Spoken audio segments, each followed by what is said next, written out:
Hola, ¿qué tal? ¿Cómo están? Me da muchísimo gusto recibir a Alexandra Zapata. ¿Cómo estás? Analista, muy buena amiga. Qué gusto verte, Alexandra.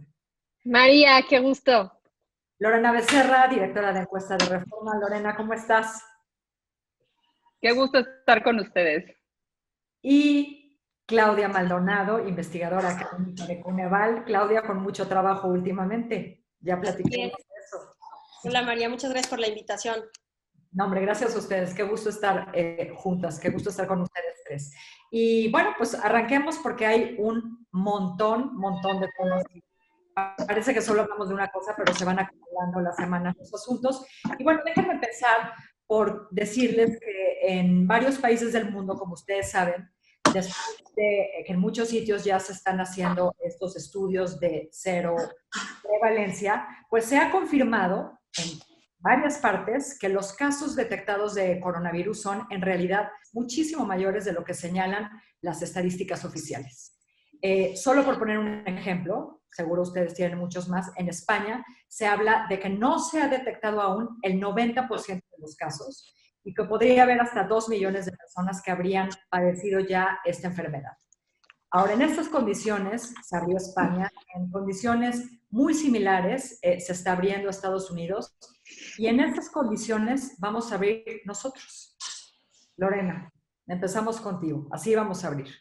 Bueno, en realidad uno de los temas que yo he tratado en las últimas semanas mucho es respecto a este tipo de cosas como las pruebas. Si bien es cierto que el subregistro está en todos los países, tanto de casos como de muertos, simplemente por la forma y la velocidad en la que nos llegó este virus, creo que en México hemos hecho un trabajo pues un poco peor de lo que podríamos haber hecho. Se hizo una apuesta de no hacer pruebas, de ocupar primero lo que llamaron, bueno, lo que conocemos como el modelo Centinela, que es un modelo de vigilancia epidemiológica que se basa en una muestra de un determinado número de unidades de USMERS, ¿no? de Centros de Vigilancia de Enfermedades Respiratorias, y de ahí se extrapolaban o se estimaban el número de contagios, pero como bien nos han indicado las autoridades, ahora eso ya pasó a un segundo plano porque únicamente se están monitoreando los casos hospitalizados, en los que también tenemos cierto problema de registro, porque las pruebas de entrada que ya hemos visto, y es un reporte también de Latinus, han tenido sus defectos. Entonces, tenemos falsos positivos, falsos negativos, pero tenemos personas hospitalizadas que también están teniendo padecimientos graves y muriendo, ¿no?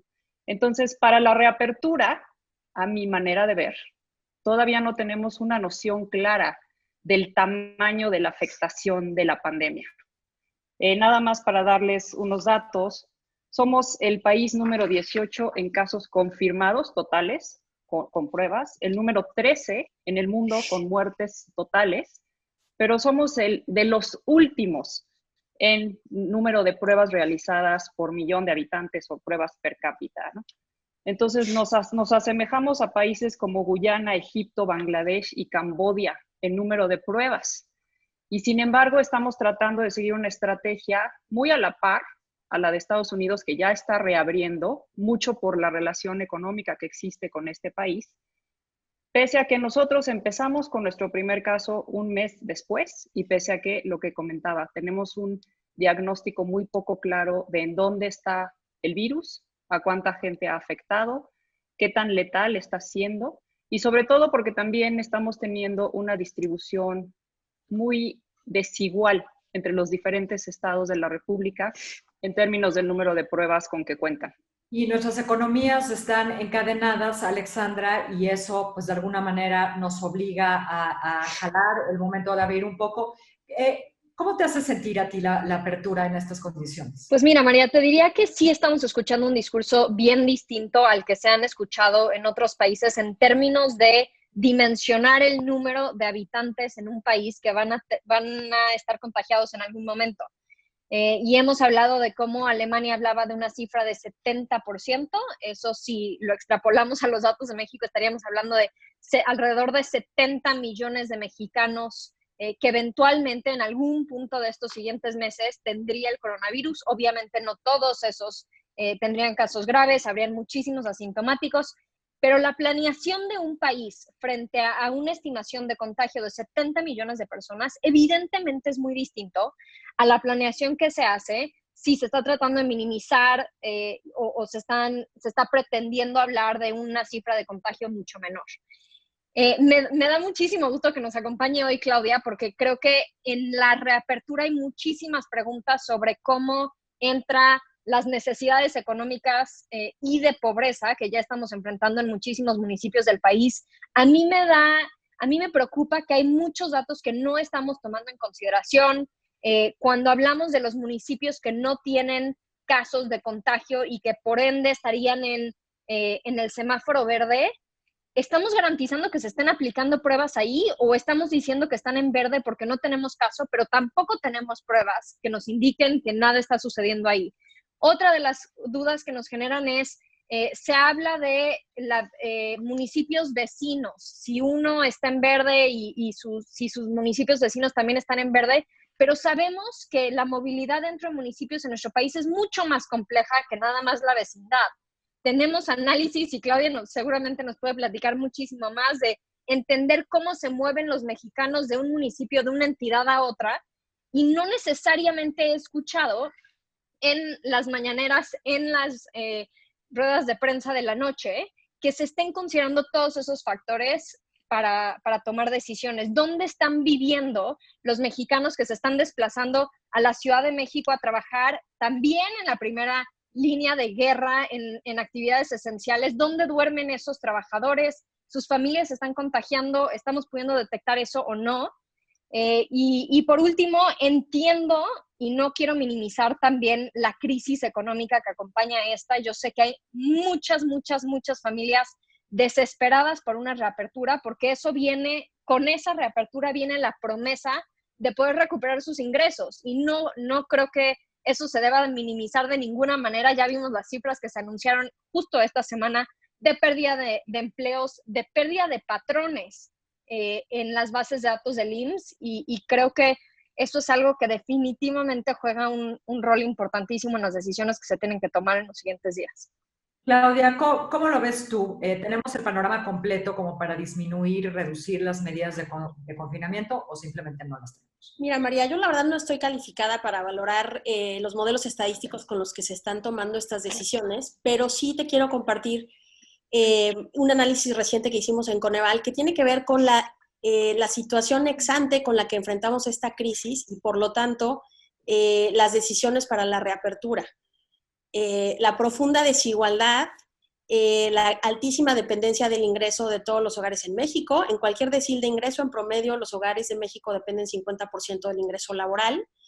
La tasa de ocupación se va a colapsar, y lo que yo creo que es importante destacar es que esta crisis tiene concentración, a diferencia de otras crisis económicas, el correlato sanitario es en zonas urbanas, y eso supone que con el método de semaforización que se propuso serían las últimas en abrir, y que esto supondría, sí, estoy de acuerdo con Alexandra, requiere toma de decisiones con coordinación de las metrópolis, ¿no? Pienso en Guadalajara, pienso en la Ciudad de México, pienso en Monterrey. Ahora, sí creo que es muy difícil hacer comparaciones entre países porque todos los elementos detrás de la ecuación son distintos, y entonces es muy difícil tomar decisiones. Por eso me parece un acierto que estén planteando una semaforización con actualización semanal. No sé qué tanto pueda funcionar eso, pero sí es indudable que hay una presión importante para la reactivación económica por el enorme costo económico, además de a la salud, que representa esto para una economía como la mexicana. Una economía en la que menos de la mitad tiene seguridad social, hay mucha dependencia del ingreso y hay mucha fragilidad para proteger a los grupos nuevos, urbanos de ingreso medio, que están siendo particularmente afectados en este momento. Lorena, varios expertos alrededor del mundo, entre ellos, o destacadamente diría incluso el doctor Fauci, han pronosticado esta segunda ola de COVID para todos los países que no controlen la pandemia en el verano que ya pues estamos ahí, ¿no? Está encima. Han dicho que lo más probable es que el virus no va a desaparecer, que no va a estar erradicado, que vamos a estar conviviendo con él, como se ha visto ya en otros lugares, ¿no? Como se ha visto en Alemania, como se ha visto en la propia China, como se ha visto en Corea. Ahora, al mismo tiempo que reabren estos países, dejemos a un lado lo de las pruebas, que ya está dado, ¿no? Al mismo tiempo están fortaleciendo sus sistemas sanitarios, con más camas, con más material de protección para los médicos, con más enfermeras, con más doctores. Nosotros no hemos resuelto la primera fase, estamos abriendo, no quiero imaginarme la segunda ola. Bueno, de entrada, nosotros cuando llegó el virus y ya esto está documentado, pues nuestro sistema de salud ya tenía muchos problemas en términos de debilitamiento de infraestructura, se le habían quitado algunos recursos.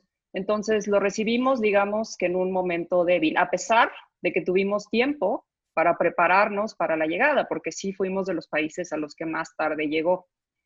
Ahora, sin duda no estamos viendo este tipo de apoyo que se están viendo en otros países, pero que es muy necesario para la reapertura. Y sí hablo, por ejemplo, bueno, y creo que lo de las pruebas es importante porque no solo son un tema de diagnóstico correcto de los pacientes, no nada más es tener una prueba para poderte detectar bien COVID y tratarte como se debe, sino porque también permiten que en la reapertura se detecte lo más pronto posible la posibilidad de un rebrote. Entonces, si tenemos casos asintomáticos y sabemos que el 26% de los contagios suceden cuando ni siquiera existen síntomas, como pasó, por ejemplo, en Corea con el caso 31, que ya tenían bien contenido el virus, y hay una mujer que se les escapó y que se fue a una reunión religiosa, etcétera, calculan que nada más por ella se contaminaron, se contagiaron 5,000 personas más. Si nosotros logramos tener una detección temprana de los asintomáticos, de los portadores que no están presentando dificultad y se contienen a tiempo, este rebrote se puede evitar, porque entonces se aíslan, se detectan las personas que están expuestas, que estuvieron expuestas, esas también se cuarentenan, y entonces se impide que se tenga que hacer un cierre masivo, digamos, o que se vuelva a recurrir a medidas extremas como evitar la movilidad. Y esto, adicionalmente, tenemos que tener los recursos, obviamente, como tú bien comentas, en los hospitales, no solo de sanitización, pero de protección de los médicos. Hemos visto que los médicos han hecho protestas muy importantes porque no se les dio el equipo. Incluso muchos médicos no han tenido acceso a las pruebas que ellos mismos se tendrían que estar haciendo, porque ellos son la primera línea de batalla y son a los que tendríamos que tener protegidos. Entonces, por mucho que se vea esto como un gasto enorme, yo creo que es más bien una inversión para que en un momento dado podamos mantener la economía andando y proteger a los distintos sectores de la población. Alexandra. Ay, voy a regresar, y Claudia, por favor, no me mates, a un comparativo internacional, porque creo que en este sí aplica a todos los países. Y es que está demostrado, y muchas veces escuchamos a muchos mexicanos decir esto, ahora sí nos agarra a todos parejos, y la realidad es que no nos agarra a todos parejos. Y en la reactivación económica lo que va a ser muy claro es que las familias económicamente vulnerables van a ser por mucho las más vulnerables frente a la crisis de salud también. Entonces, cuando analizamos, y Estados Unidos lo tiene muy bien documentado, las poblaciones en donde han habido más muertes por coronavirus son las poblaciones de familias vulnerables, de grupos que normalmente están en trabajos que los ponen en la primera línea de batalla. Y sí me parece fundamental que en un discurso de reapertura esto evidentemente esté muy claro y que se tenga una estrategia para poder detectar en toda la cadena de valor, porque hay muchos negocios, se habla de los estándares de higiene que se van a tener en el lugar de trabajo, pues sí, pero muchísima gente de estos grupos vulnerables trabaja en la informalidad también. Y es mucho más complejo bajar los estándares de higiene y de esparcimiento y de distancia al trabajo informal que al trabajo formal.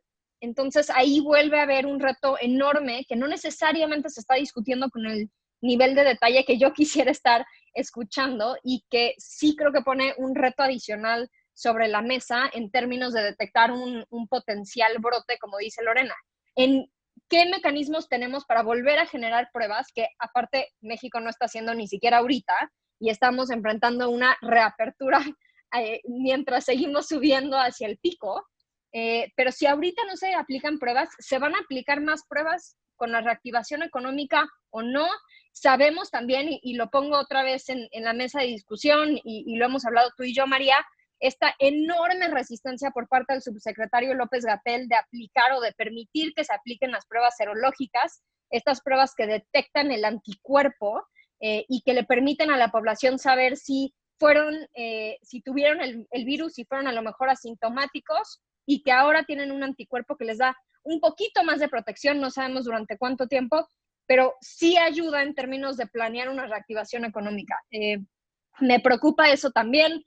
Habían laboratorios que lo estaban haciendo. Hemos visto en las últimas 24 horas cancelaciones adicionales de esa prueba. COFEPRIS negando absolutamente que se aplique en México, a pesar de que ya sabemos que empiezan a entrar en el mercado negro, etcétera. Pero sí creo que son elementos que faltan aterrizar si queremos que esto sea exitoso.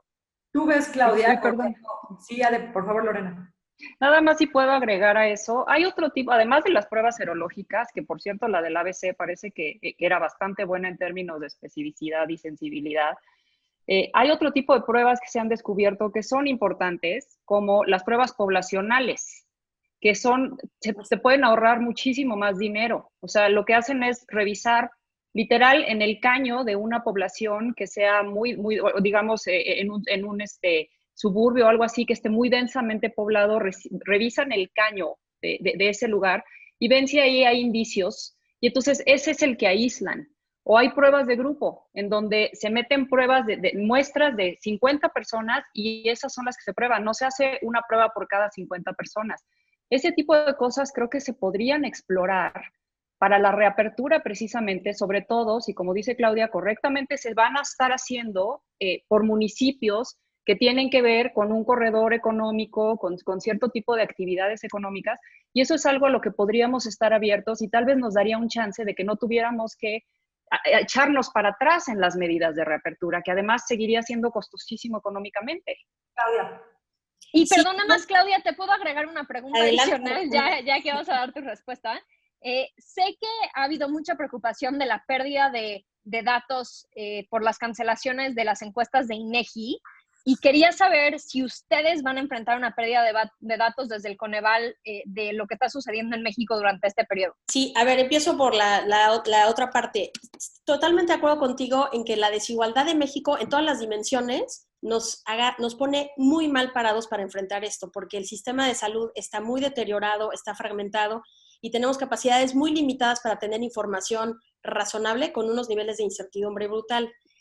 Por eso hemos insistido mucho en la necesidad de pensar en medidas adicionales de política social, porque en ausencia de mecanismos de protección social que cubran a las personas que están siendo afectadas por la coyuntura y que ya son los vulnerables y personas que están en condiciones de pobreza de varios años atrás, va a ser una espiral brutal entre la presión económica para abrir y la necesidad de volver a cerrar o de frenar, precisamente por la amenaza de rebrotes. Entonces creo que ahí sí hay una relación muy clara entre la necesidad de ampliar apoyos de política social, mejorar la cobertura de los programas, generar mecanismos temporales como un ingreso solidario, créditos para los microempresarios, algunos subsidios por ejemplo, el costo de servicios básicos en la vivienda, ¿no? Piensa en la carencia de agua que hay en México, ¿no? ¿Cuántas personas no pueden ni siquiera mantener los ejercicios de prevención porque no tienen acceso a agua en su casa, entubada en casa?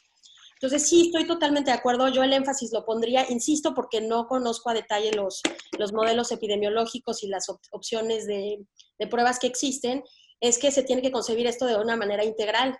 No solo hacer posible la apertura y hacerla responsable, sino también hacer viable en el mediano plazo la contención de la movilidad o la conversión de las dinámicas laborales, sin que esto suponga un colapso sanitario y económico, por supuesto, ¿no? Y en relación a esto que mencionas de la información, efectivamente, esto es algo que creo que hemos enfrentado todos, quienes no trabajamos en digamos, actividades esenciales. La necesidad de responder rápido la tienes que enfrentar con capacidades disminuidas por ser parte de las políticas de distanciamiento social y las políticas de prevención. Entonces, estamos muy en contacto con INEGI. Como recuerdas, las mediciones de Coneval provienen de levantamientos que hace INEGI, la ENIG, que está en puerta, y la ENOE, que efectivamente no vamos a perder. Se canceló, sí. Se cancelaron los levantamientos presenciales y se están explorando medidas telefónicas con algunos controles, ¿no? Obviamente esto es un problema, pero por la información que yo tengo de INEGI, sí va a haber plan B para tener información de calidad para tener estos indicadores en el mediano plazo. No está comprometida la información sobre el empleo y la información sobre ingreso, pero sí se van a tener que tomar medidas excepcionales. Eso Pero sí. hablando de información, ¿no? La falta de información crea tremenda incertidumbre, la falta de pruebas abona esta incertidumbre, pero además hay otro elemento que yo les quiero poner aquí sobre la mesa. Se añade la desconfianza, la falta de coordinación entre autoridades locales y entre autoridades federales. ¿Cómo, Lorena, cómo, Alexandra, conciliamos la información para obtener los datos que todavía nos hacen falta? Bueno, es que, nosotros en la última encuesta que hicimos telefónica sobre temas de COVID, detectamos que el 55% de la gente nos decía que no creía en las cifras del gobierno. 37% creía que eran más los contagiados y muertos y el resto pensaban que eran menos, ¿no? Pero esto mucho tiene que ver con la comunicación que se ha hecho respecto al tema y con que los gobernadores, precisamente por todo este tema político, por la ausencia de recursos, por el pleito que traen con respecto al INSABI, cada uno ha tomado medidas distintas. Entonces hemos visto medidas más tempranas en algunas entidades, más agresivas también, algunos que incluso ya impusieron ley seca, que muchas veces la gente no entiende de qué se trata.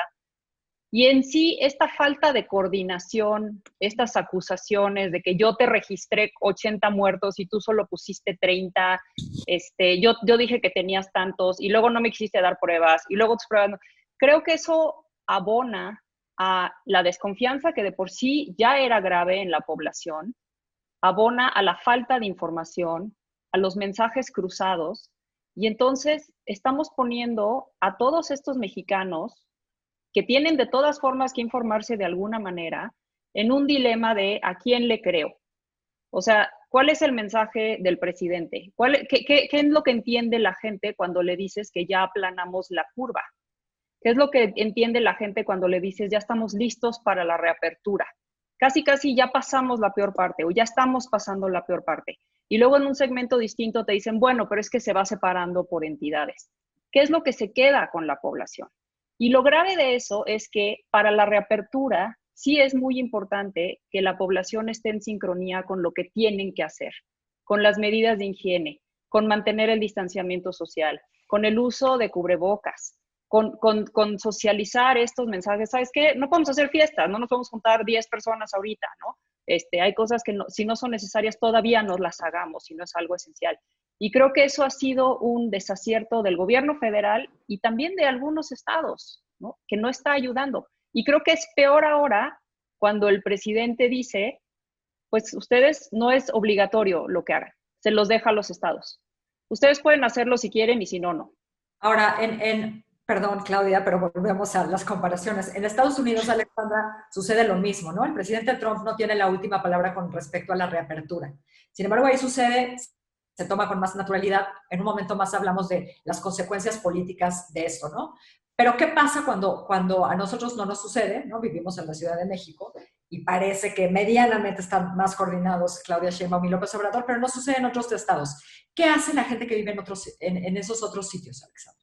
Pues mira, María, de arranque te diría que qué tristeza que estemos comparando la relación entre gobernadores y presidente de México con Estados Unidos, porque no podría estar peor la relación entre muchos de los gobernadores de varios estados, particularmente estados demócratas, incluso muchos republicanos con el presidente Trump. Creo que la historia lo juzgará en términos de la respuesta que él ha dado. Y creo que hay muchísima frustración por parte de los gobernadores también aquí en México. En una conferencia, el gobernador de Yucatán, Mauricio Vila, decía, estamos teniendo como Estado que enfrentar una situación extraordinaria con recursos ordinarios. porque el gobierno federal no nos ha destinado ni un peso adicional para poder hacer frente a la crisis en términos de salud, pero también en términos de la activación económica y la protección social que se tendría que estar viendo. Sabemos que hay mucha gente que ha tenido una visión distinta del presidente López Obrador de cómo se deberían de estar protegiendo a las pequeñas y medianas empresas, cómo se tiene que preservar el empleo, qué tipo de políticas podrías echar a andar en términos de empujar pagos de impuestos, etcétera. Entonces, ahí ha habido un primer rompimiento. Después parece haber una descoordinación enorme al momento de tomar decisiones. Acabamos de ver cómo el presidente anuncia un regreso a clases y de inmediato los gobernadores salen a decir, bueno, pues en mi estado no. Y eso incluye a gobernadores de su propio partido. Entonces, evidentemente, ni siquiera les están echando un telefonazo para avisarles que van a abrir las escuelas del país de nuevo. Y finalmente creo que hay gobernadores que están rebasados y frustrados con cómo se están recolectando y reportando datos a nivel federal que no necesariamente están reflejando la realidad en sus entidades en términos de decesos. Acabamos de ver el reportaje en New York Times que incluso habla de una descoordinación en el reportaje de cifras entre la Ciudad de México y gobierno federal, que esa debería de ser pues la relación más fácil de mantener. Debería de ser, o presumimos que sería la relación más tersa, ¿no? Entre el gobierno federal y algún gobierno local. Sin duda, y si hay diferencias en cómo se están reportando las cifras aquí en la ciudad, no me puedo imaginar lo que está sucediendo en otras entidades. Entonces, en resumen, sí creo que hay un problema de coordinación y de comunicación enorme y eso no le ayuda a nadie, no le ayuda al gobierno, definitivamente no le ayuda a los ciudadanos y no da certezas que se necesitan ahorita más que nunca. Ahora, Claudia, y de los gobiernos municipales, mejor ni hablamos. O sea, ya hablaremos más adelante del Coneval, ¿no? Hay por un lado, bueno, yo pienso que hay dos clases de preocupaciones con respecto de los municipios pequeños, ¿no? Pues por un lado, el mayor golpe a la economía lo van a absorber los municipios urbanos, ¿no? Porque toda esta población, ya nos lo explicarás tú mejor, toda esta población es precisamente a la que no va a llevar, porque ya está muy claro, ninguna ayuda del gobierno.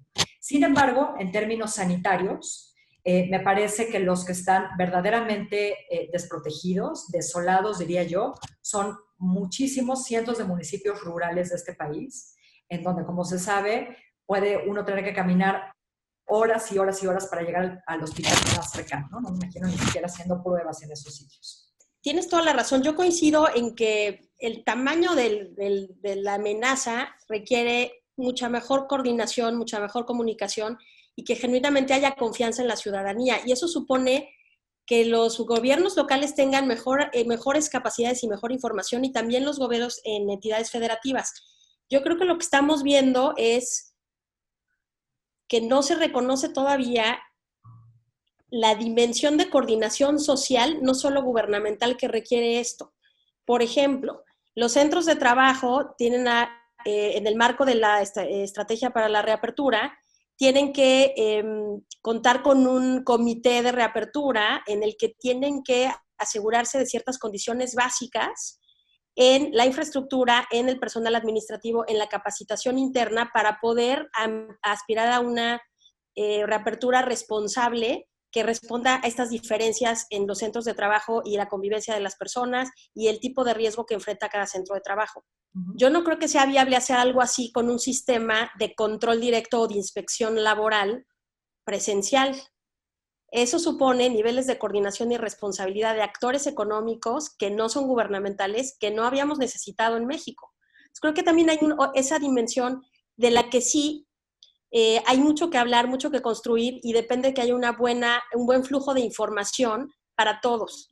¿Qué tipo de precauciones tomar? ¿Qué tipo de riesgos están en juego? Porque efectivamente la desigualdad de México se refleja en esto en todo, en el acceso a la información, en el acceso a, por ejemplo, a la posibilidad de tener educación a distancia o no, que ya sabemos que amenaza mucho la educación a distancia con ampliar enormemente las brechas educativas, pero pues está el riesgo, ¿no? Creo que sí está la doble hélice del riesgo sanitario, el riesgo económico y el riesgo brutal de que esto termine no solo dando un golpe brutal a la economía mexicana, sino montándose nuestras desigualdades históricas para exacerbarlas, lo cual en un país como México es dramático.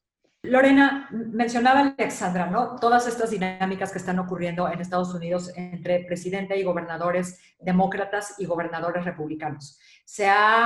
Creo que ha quedado claro en varios reportes periodísticos que los estados gobernados por republicanos están tendiendo a acelerar la reapertura y los estados gobernados por demócratas se lo están llevando un poco más con calma, ¿no? Y también con esta intención de contrapuntear con el presidente y con su toma de decisiones.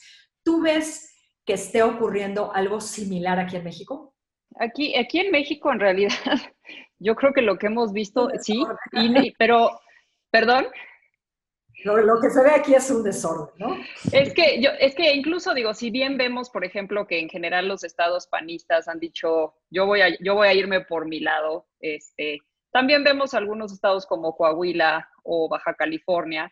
O sea, yo creo que no va tanto en términos de color del estado, pero sí va un poco en términos del riesgo que están percibiendo algunos gobernadores que puede sufrir su población.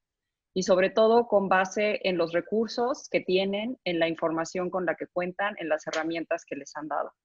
Yo lo que veo aquí es que sí se han perdido muchísimas oportunidades en el país en general y que esto lo vamos a ir viendo en términos de costos a futuro. Yo creo que estos argumentos de que, bueno, a pesar de que México no hizo todas las medidas, no tiene la misma proporción de muertos que Estados Unidos, perdón, pero no es una competencia, ¿no? O sea, tener, ¿no? 3,000 muertos, 4,000 muertos o 300 muertos sigue siendo una tragedia. Y creo que esto tiene que ver también con este dilema que a mí en algunas ocasiones me parece un falso dilema entre la salud y la economía.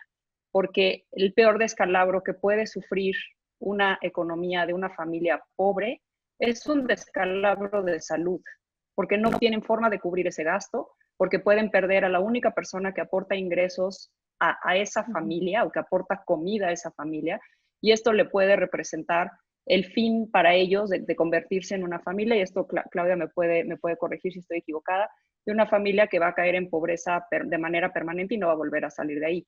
Y yo siento que en este sentido, tanto el gobierno federal como en general los gobiernos estatales han fallado en proveer una red de protección para las familias más vulnerables en ambos sentidos.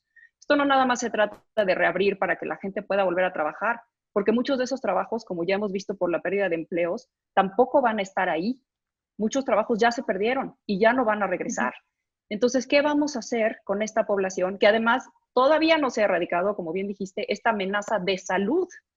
Entonces, yo creo que entre este tipo de política en confrontamientos, de partido, se están perdiendo oportunidades de coordinación en donde se podrían proveer beneficios para la población, detectar dónde está la población que está sufriendo más en términos del contagio, la población que se está viendo, los hospitales que están viendo más saturados, y todo eso creo que no lo estamos haciendo. Y esto sí puede ser un costo para la población mexicana en todos los sentidos. Claudia, complementando lo que acaba de decir Lorena, ¿no? Según nos informa Coneval, lo que informa Coneval es verdaderamente aterrador, ¿no? Corrígeme si me equivoco, entre 9 y 10 millones de personas en total más en situación de pobreza.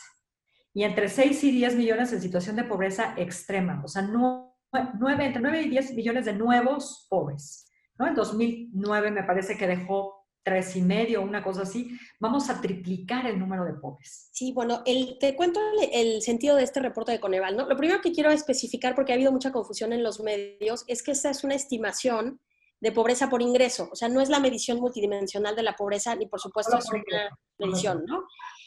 Lo que esto quiere ser es no una profecía, sino un pronóstico que tenemos que evitar. Entonces, este reporte lo que hace es invitar a la acción.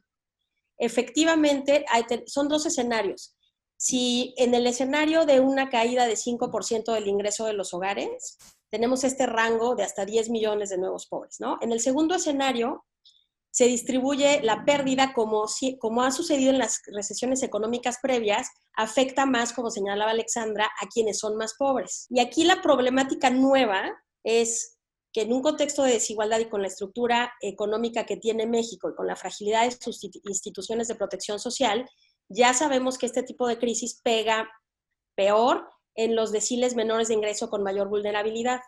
Lo que destaca este reporte es también identificar la nueva vulnerabilidad, porque hay segmentos importantes de la población que se consideran no pobres y no vulnerables en tiempos normales y que están en riesgo de caer en condiciones de pobreza muy rápido. Y el dato que sugería Alexandra de la pérdida de patrones en el IMSS y la pérdida de empleo formal que se reportó, da señal de esta como nueva vulnerabilidad, porque esto sí es un riesgo sistémico, es un riesgo del que no hay acceso a protección socializada, a protección colectiva, y son grupos que no están cubiertos por la política social orientada a la pobreza estructural, a la pobreza rural, etcétera, ¿no?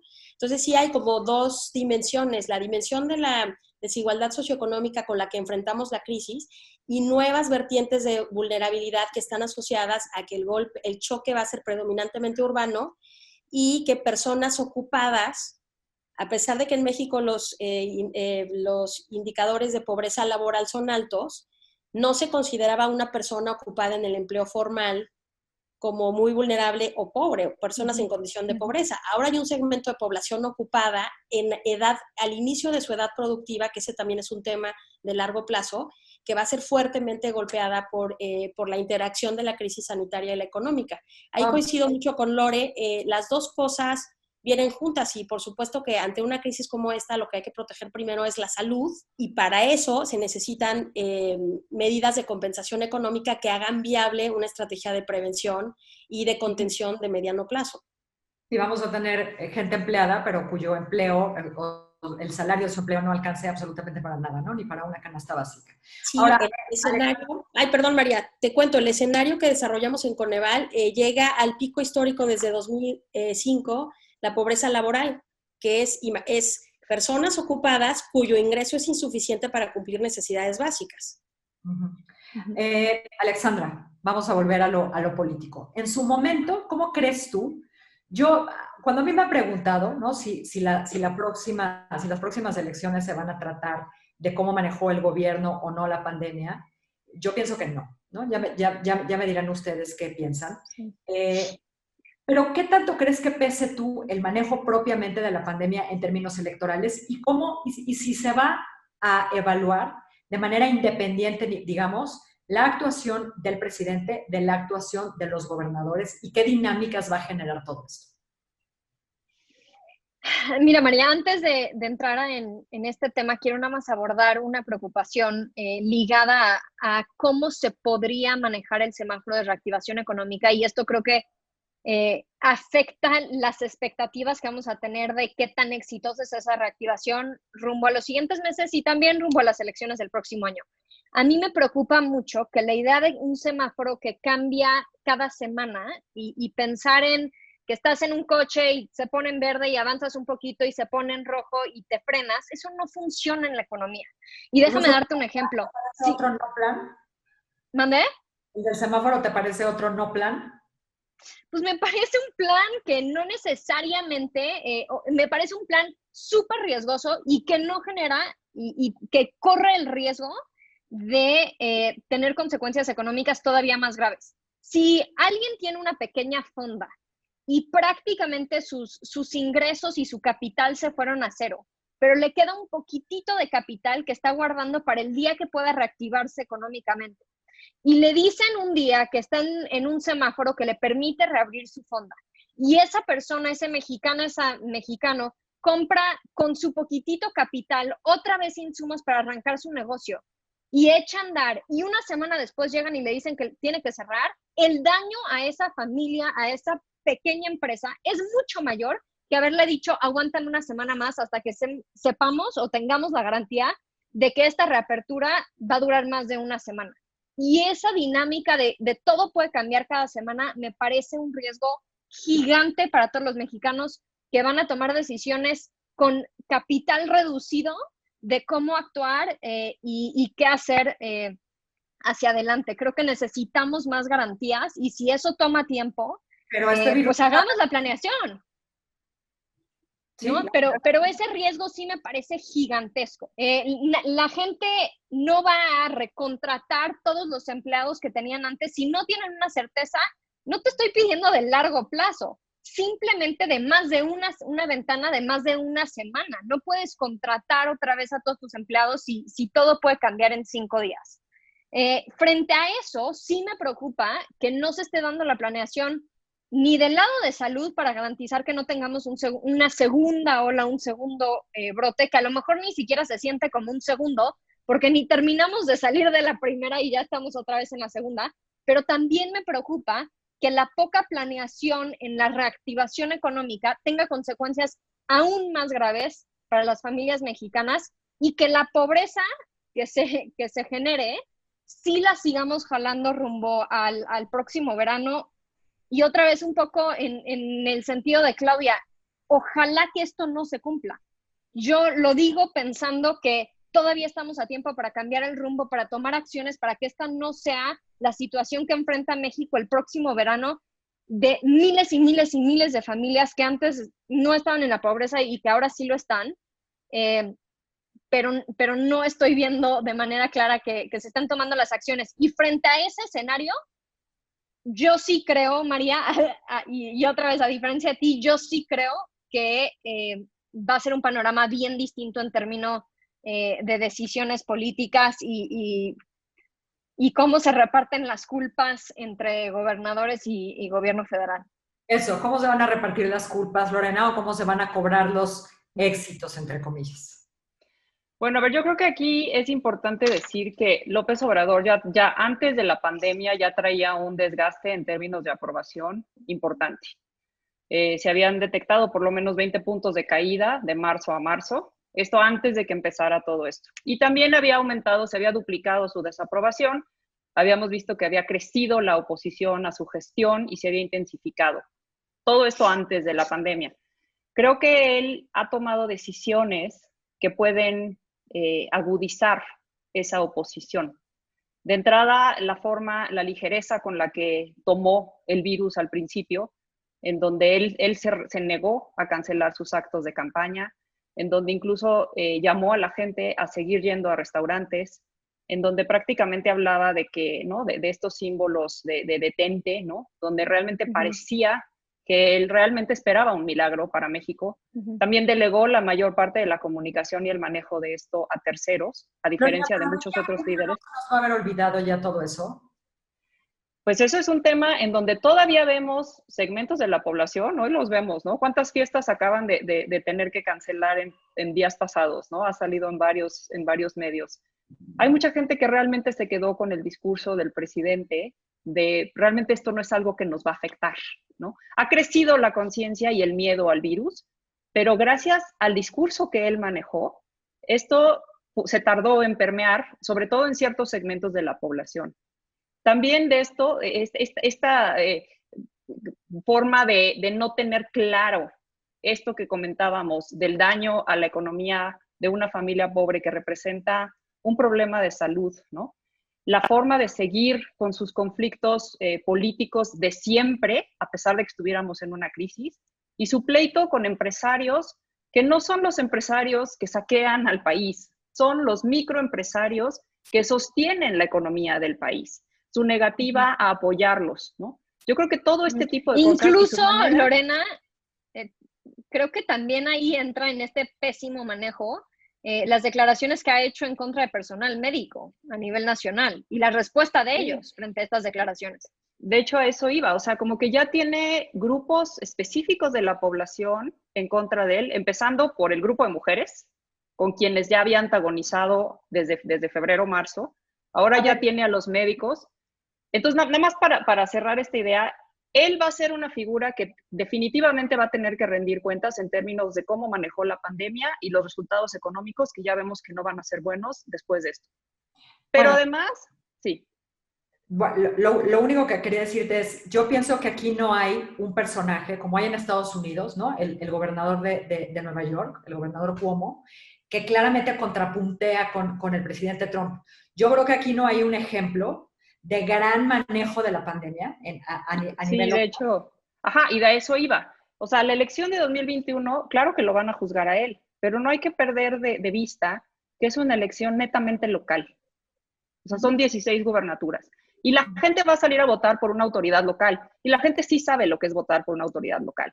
Entonces, lo que ellos van a ver es el manejo que tuvieron los gobernadores, sus alcaldes, sus figuras locales, y ahí es donde puede o no puede debilitarse el presidente López Obrador y su partido, dependiendo de qué tan bien o qué tan mal las figuras locales manejen esto. Ya la del 2024 es otra cosa, pero la del 2021, con ya estas lesiones políticas que trae López Obrador, y que yo creo que las va a seguir arrastrando hasta el final de este año, si las van a saber aprovechar o no la oposición en el 2021. Claudia, déjame cerrar contigo. El 18 de mayo, además de que empezamos a abrir la economía de este país, vamos a abrir otra cosa que es la metodología del censo del bienestar. Yo no estoy segura que sea una buena noticia o una mala noticia. No sé cómo venga eso. ¿Qué nos puedes decir tú al respecto? Bueno, cuando buscamos esa metodología, creo que en sentido estricto no se puede llamar censo, ¿no? Con la definición clásica de censo. Cuando tengamos acceso a la metodología, yo estaré encantada de comentarla con ustedes. Yo sí quiero destacar que más allá de la coyuntura electoral y la coyuntura de golpeteo político, de economía política que estamos viendo en las democracias, algo que es esperable, para mí el elefante en la habitación es que México no tiene un sistema de protección social. Y por eso un semáforo de una semana o de 3 años no es suficiente, porque en el fondo no se pueden prevenir, ningún modelo puede prevenir los riesgos sistémicos, aunque pueda eliminarlos, ningún modelo puede eliminar los riesgos sistémicos. Un sistema de protección social universal, contributivo, que permite enfrentar de manera diferenciada riesgos sistémicos como esto, es algo que yo creo, desde el enfoque de resiliencia, nos va a dar más margen para entender estas cosas, porque son amenazas nuevas, que son nuevas en términos epidemiológicos, pero que suponen choques respecto a los que tenemos mucha simetría de información. Entonces, yo sí quiero enfatizar que lo más importante en términos institucionales y de política social es pensar lo importante que es tener protección social, especialmente en un país como México, con la estructura económica que tiene, porque el acceso al empleo formal y la seguridad social no es un mecanismo de protección.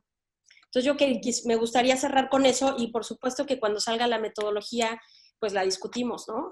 Claro que sí. Lorena, Claudia, qué gustazo tenerlas aquí. De veras, muchísimas gracias. Alexandra, a ti felizmente te veo la próxima semana. Sí, yo nada más.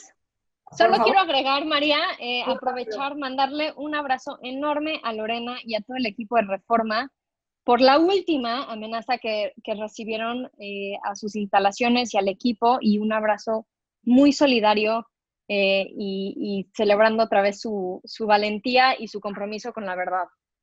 Muchas gracias. Gracias, Alexandra. Gracias a ustedes de nuevo. Gracias. Gracias, María. Les mando un abrazo. Todas, encantada de platicar con ustedes.